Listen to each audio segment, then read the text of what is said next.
महत्वाची बातमी आहे मुंबईकरांनो, तुम्ही जर बेस्टनं प्रवास करत असाल तर तुमच्यासाठी ही महत्वाची बातमी आहे, कारण 18 जूनला बेस्ट कर्मचाऱ्यांचं आंदोलन होण्याची शक्यता आहे। बेस्ट कृती समितीने तसा इशारा दिलाय।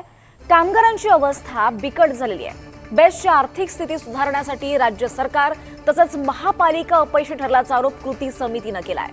16 जून पर्यंत महापालिकेने निश्चित आराखडा दिला नाही तर 18 जून पासून आंदोलन होण्याची शक्यता आहे। जर बेस्टचे कर्मचारी आंदोलनामध्ये सहभागी झाले तर मात्र मुंबईकरांना त्याचा मोठा फटका बसणार आहे। या संदर्भात अधिक माहिती घेऊयात आमचे प्रतिनिधी देवेंद्र कोल्हटकर यांच्याकडून। देवेंद्र, या आंदोलनाचा काय नेमका मुद्दा आहे, काय म्हणणं आहे आंदोलकांचं आणि याचा परिणाम मुंबईकरांवर कशा पद्धतीने होणार?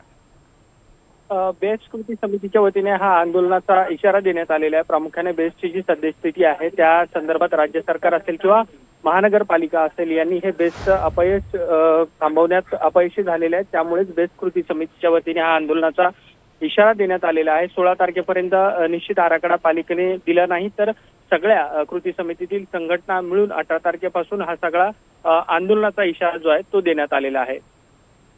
निश्चितच देवेंद्र, धन्यवाद या सविस्तर माहितीसाठी।